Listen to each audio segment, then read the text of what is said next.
Namaku Elizabeth Sujono. Aku adalah CEO termuda di salah satu perusahaan konsultan ternama di Jakarta. Banyak orang bilang aku wanita sukses, mandiri, dan berkelas. Hidupku berjalan sesuai rencana. Seolah dunia pun tunduk pada langkahku. Aku percaya hidupku sempurna. Jadwal penuh rapat. Makan siang di restoran bintang 6 dengan segelas anggur mahal. Kadang aku tertawa sendiri, memikirkan betapa kerasnya dulu aku bekerja untuk sampai di titik ini. Kini aku hanya perlu menjaga agar posisi itu tetap di tanganku. Namun aku tidak tahu pada hari itu roda nasib diam-diam mulai berputar. Di depan gedung aku sempat menoleh sebentar. Ada seorang pria berseragam lusuh mengatur kendaraan keluar masuk area parkir. Dia adalah tukang parkir di gedung perusahaan.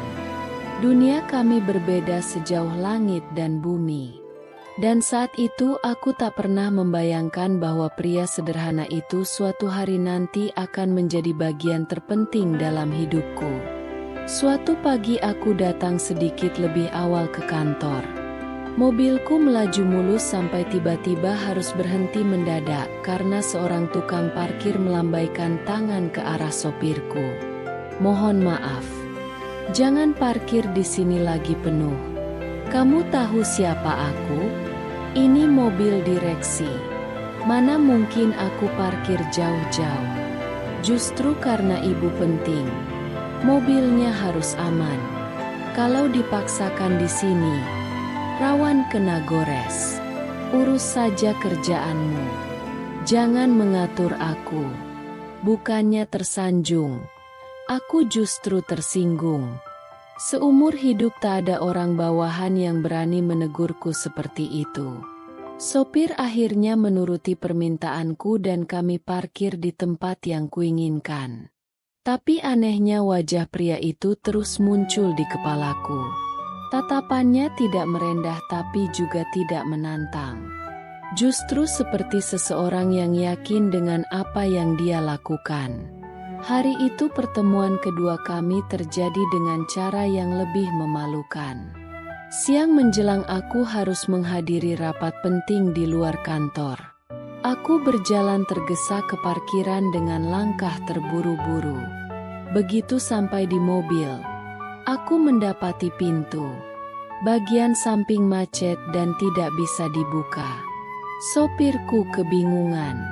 Mencoba beberapa kali tapi tetap gagal. Tiba-tiba suara itu muncul. "Pintunya seret, Bu. Kalau dipaksa malah bisa rusak. Saya bisa bantu." "Tidak usah. Saya tidak membutuhkan bantuan." Namun tanpa menunggu persetujuanku, dia mengambil kain lap dari saku seragamnya. Lalu dengan cekatan mengutak-atik engsel pintu. Dalam hitungan menit, pintu terbuka mulus. Aku tercengang, tapi terlalu gengsi untuk berterima kasih. "Kebetulan saja kau bisa," kataku dingin sambil masuk ke mobil. "Kadang yang kelihatan kecil justru penting, Bu. Sama seperti pintu ini." Kata-katanya singkat, tapi entah mengapa terasa menusuk ke dalam pikiranku. Selama perjalanan aku terdiam. Ada bagian dari diriku yang merasa tersindir. Seakan-akan dia sedang bicara tentang hidupku. Siang itu aku baru saja kembali dari rapat ketika Sekret Indra Kurani masuk ke ruanganku dengan wajah pucat. "Bu, ada masalah besar. Investor utama kita menarik dananya secara mendadak." "Apa maksudmu?" "Itu mustahil. Kita baru menandatangani perjanjian bulan lalu." "Benar. Tapi mereka bilang tidak bisa melanjutkan kerjasama. Semua dana sudah ditarik pagi ini." Tanganku gemetar di atas meja. Tiba-tiba merasa tanah di bawahku bergoyang. Selama ini aku percaya perusahaan tak tergoyahkan dan sekarang pondasinya seakan runtuh dalam sekejap. Aku mencoba menenangkan diri. Namun jauh di dalam hati aku tahu ini bukan masalah kecil. Investor itu adalah tulang punggung bisnis kami. Tanpa mereka, semua rencana bisa berantakan. Sepulang kerja, aku duduk di dalam mobil dengan pikiran penuh kekacauan. Mobil berhenti sebentar di depan gedung karena ada kendaraan keluar masuk. Dari kaca, aku melihat tukang parkir itu sedang memberi aba-aba dengan penuh semangat. Sama sekali tak terlihat terbebani dunia. Aku memandanginya sesaat. Sementara duniaku yang megah mulai retak. Dia tampak begitu tenang dalam kesederhanaannya. Untuk pertama kalinya aku merasa iri pada seorang pria miskin. Hari-hari berikutnya menjadi semakin berat. Telepon dari klien tak henti masuk. Sebagian mulai gelisah karena mendengar isu investor yang mundur. Rapat darurat pun tak kunjung memberi solusi. Ketika semua terasa menyesakan, aku memilih keluar kantor sendirian. Kuputuskan berjalan kaki sejenak untuk menghirup udara. Sesuatu yang jarang kulakukan. Namun, takdir sepertinya sengaja mempertemukanku lagi dengannya. Ibu, kelihatannya lelah sekali. Suara itu tiba-tiba muncul. Aku menoleh dan benar saja. Tukang parkir itu sedang duduk di bangku kecil sambil meneguk air mineral dari botol plastik. Aku menghela napas, mencoba mengabaikannya. Tapi langkahku justru terhenti. Entah mengapa, wajahnya yang tenang membuatku ingin berhenti berpura-pura kuat. Tidak usah ikut campur. Kalau duduk sebentar, mungkin lebih baik daripada memikirkan semuanya sambil berdiri. Aku hampir menolak, tapi kakiku seakan bergerak sendiri. Untuk pertama kalinya dalam hidupku, aku duduk di samping seorang tukang parkir. Rasanya janggal sekaligus menenangkan. Aku tidak butuh belas kasihan. Siapa bilang saya mengasihani? Kadang orang kuat pun boleh merasa lelah. Itu manusiawi, Bu. Aku terdiam. Kata-katanya sederhana tapi ada sesuatu yang menohok di dadaku. Selama ini aku terbiasa dikelilingi orang yang hanya memujiku atau menuruti perintahku. Tapi pria ini, dia bicara seakan-akan benar-benar melihat diriku, bukan hanya jabatanku. Pagi itu hujan deras mengguyur Jakarta. Aku baru saja keluar dari mobil dengan tergesa berpayung seadanya. Ketika tumit sepatuku terselip di selaping basah, aku indra terjatuh. Sebelum aku sempat menahan diri, ada tangan yang cepat menopang. Aku buru-buru menarik tanganku. Pipiku panas oleh rasa malu. Dia tidak membantah. Hanya jongkok mengambil tasku yang terjatuh lalu menyerahkannya padaku dengan sopan. Benda mahal pun bisa rusak kalau dijatuhkan. Sama seperti orang penting bisa goyah kalau tidak hati-hati. Aku terdiam tak tahu harus menjawab apa. Lagi-lagi kata-katanya terdengar sederhana tapi menohok membuatku merasa kecil. Hari-hari selanjutnya entah kenapa aku jadi sering bertemu dengannya secara kebetulan. Saat aku lupa membawa kartu parkir. Saat lift macet dan aku harus menunggu di lobi. Bahkan saat aku kehilangan kunci mobil kecil yang ternyata jatuh di dekat posnya. Setiap pertemuan membuat egoku terkikis sedikit demi sedikit. Dan meski aku ingin menolak mengakuinya, ada sesuatu dalam dirinya yang mulai mengusik pikiranku. Sesuatu yang belum berani kusadari sepenuhnya. Tapi aku tidak punya waktu untuk memikirkannya terlalu jauh karena badai yang lebih besar sedang menunggu. Rapat darurat kembali digelar di ruanganku. Para manajer melaporkan kondisi terbaru. Klien mulai menarik kontrak. Proyek besar tertunda dan cash flow perusahaan menipis.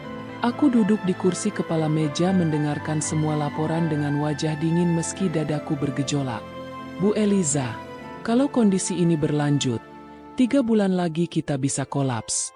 Baik, mulai hari ini fokus kita hanya satu, menyelamatkan perusahaan. Aku tidak peduli bagaimana caranya, tapi kita harus menemukan investor baru. Semua menunduk, mengangguk, tapi aku tahu mereka sama bingungnya denganku. Sepulang kerja malam itu, aku berdiri di depan jendela besar di apartemen mewahku, menatap lampu-lampu kota yang berkelap-kelip. Dulu cahaya itu selalu membuatku merasa lebih tinggi dari semua orang. Tapi kini, cahaya yang sama terasa seperti bintang-bintang jauh yang tak bisa kapai. Aku menarik napas panjang. Dalam hati aku menetapkan tujuan baru.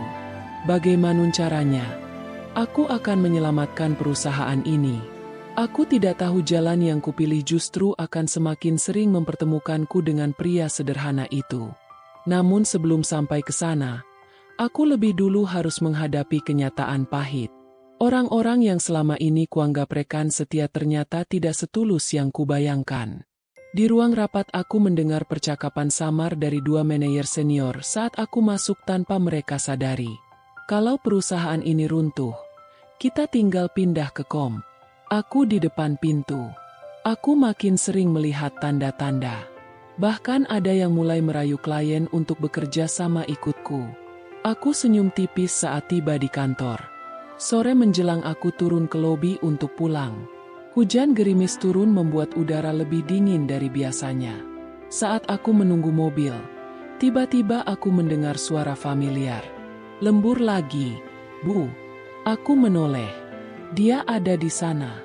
Entah kenapa kehadirannya membuat dadaku sedikit hangat. Iya, banyak urusan.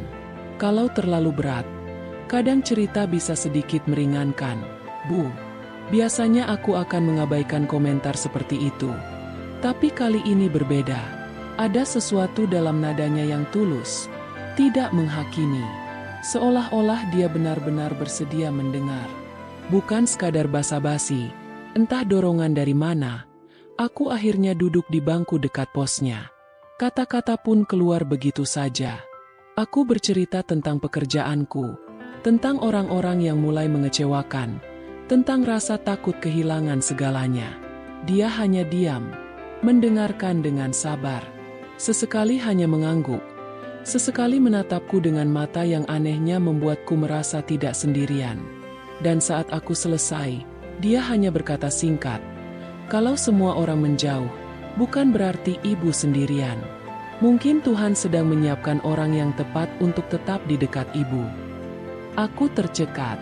Kata-kata itu sederhana, tapi rasanya seperti pelukan hangat yang tak pernah kudapatkan dari siapapun sebelumnya. Aku merasakan perasaan lega setelah berbicara. Perasaan itu masih terbawa sampai keesokan harinya. Saat aku tiba di kantor, langkahku terasa lebih ringan seolah ada beban yang terangkat.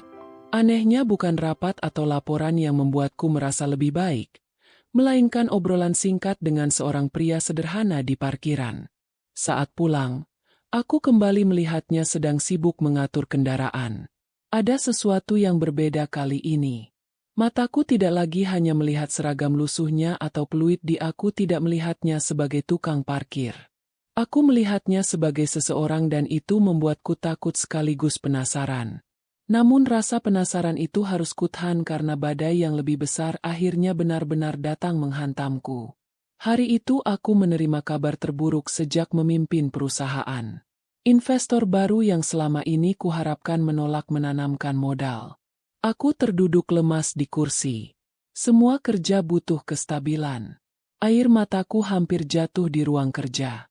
Aku yang selalu tampil kuat kini benar-benar berada di ujung jurang. Malamnya aku berdiri di balkon apartemen dengan kepala penuh kegagalan. Jakarta berkilau dengan lampu-lampu indah. Tapi bagiku semuanya terlihat suram. Aku berbisik pada diriku sendiri. Di balik kaca tempret lantai 42, Jakarta tampak seperti lautan kunang-kunang yang terperangkap dalam beton. Namaku Elizabeth Sujono. Aku adalah definisi dari kesempurnaan yang dipahat oleh ambisi dan air mata masa lalu. Gaun sutra yang memeluk tubuhku, aroma oud yang mahal, dan kekuasaan di ujung jemariku adalah tamengku. Namun, di basemen gedung ini, ada satu anomali yang merusak ritmeku. Indra. Dia hanya seorang tukang parkir dengan seragam biru kusam yang terlalu besar untuk tubuh tegapnya. Tapi matanya memiliki kedalaman yang tidak bisa dibeli dengan saham manapun. Siang itu, udara Jakarta terasa seperti napas naga. Ban mobil Mercedesku berdecit di aspal basah basemen. Indra berdiri di sana, menghentikan mobilku dengan gerakan tangan yang tegas, hampir dominan. "Jangan di sini, Bu. Area ini rawan bocor pipa pembuangan. Geser ke sisi kiri." Suaranya berat, serak, dan entah mengapa bergetar di kulitku. "Kamu pikir kamu siapa?" bentakku, meski jantungku berdegup aneh. Aku turun dari mobil, menghampirinya hingga jarak kami hanya menyisakan aroma parfum mahalku yang bertabrakan dengan bau keringat dan debu tubuhnya. "Aku pemilik gedung ini. Aku parkir dimanapun aku mau." Indra tidak mundur. Dia justru menatapku lurus. Jemarinya yang kasar tanpa sengaja menyentuh lenganku saat dia menunjuk ke atas. Sentuhan itu singkat, tapi seperti sengatan listrik yang membakar hingga ke ulu hati. "Benda mewah ini bisa diperbaiki, Bu," bisiknya. Wajahnya begitu dekat sehingga aku bisa merasakan hangat napasnya di telingaku. Tapi kehancuran dari dalam itu yang tidak ada bengkelnya. Aku terpaku. Dingin. Kejam. Tapi ada sesuatu yang bangkit di dalam diriku. Sebuah keinginan yang gelap dan tak masuk akal. Badai itu datang bukan dengan guntur, tapi dengan sunyi. Dalam semalam, tunanganku, yang juga partner bisnis utamaku, mengkhianatiku. Dia membawa lari seluruh aset perusahaan dan meninggalkanku di ujung kebangkrutan. Malam itu, hujan turun seolah ingin menenggelamkan Jakarta. Aku berjalan keluar gedung dengan langkah gontai. Sepatu hak tinggiku patah, membuatku tersungkur di aspal basemen yang dingin. Aku menangis. Bukan tangis CEO yang anggun, tapi tangis seorang wanita yang hancur berkeping-keping. Tiba-tiba, sebuah jaket lusuh yang hangat menyelimuti bahuku. Dunia tidak kiamat karena satu pengkhianat. Eliza. Aku mendongak. Indra berjongkok di depanku. Dia tidak membantuku berdiri. Dia justru duduk di sampingku, di atas aspal yang basah. Dia mengambil kakiku yang lecet, membelainya dengan ibu jari yang kasar namun penuh kasih, lalu melepas sepatuku yang rusak. "Kenapa kau di sini?" isakku. "Menunggu pemilik jaket ini mengambil haknya kembali," jawabnya pelan. Di bawah lampu basemen yang temaram, dalam suasana yang menyesakkan dan intim, dia menarikku ke dalam pelukannya. Tubuhnya yang keras adalah satu-satunya tempat yang terasa aman di dunia yang sedang runtuh ini. Aku mencium aroma hujan dan tembakau darinya. Aroma yang lebih memabukkan dari anggur termahal manapun. Malam itu, di balik pilar beton, ego dan harga diriku lebur dalam ciuman yang penuh rasa lapar dan keputusasaan. Di bawah temaram lampu basemen yang berkedip, dunia di luar sana seolah lenyap bagi Elizabeth Sujono. Di sini, di antara pilar-pilar beton yang dingin dan aroma aspal basah, napasnya memburu, bertabrakan dengan udara malam yang menyesakan. Indra tidak lagi menatapnya dengan rasa hormat seorang bawahan.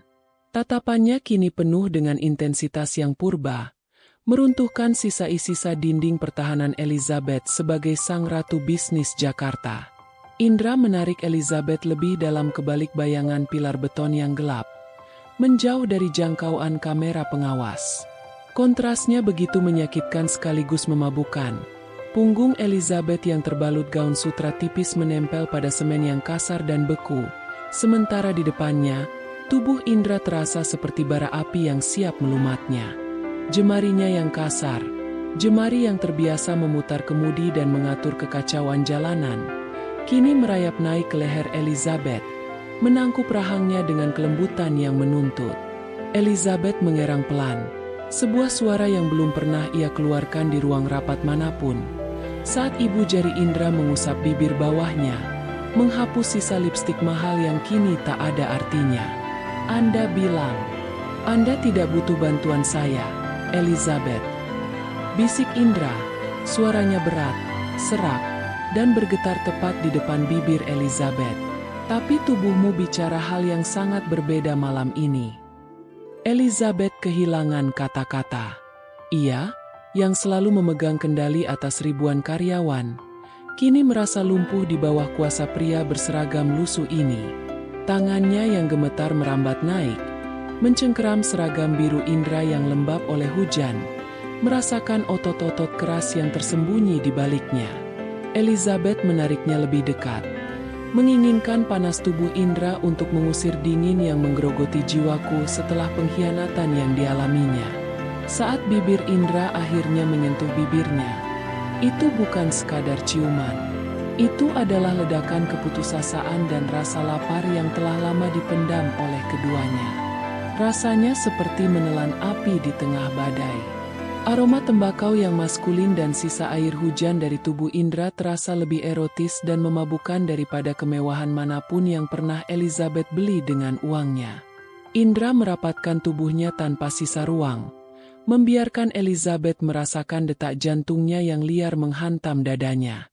Gaun sutra yang dikenakan Elizabeth seolah meleleh di bawah sentuhan tangan Indra yang kini turun ke pinggang, menariknya hingga ia terangkat sedikit dari lantai, membuat Elizabeth hanya bisa bergantung pada bahu pria itu.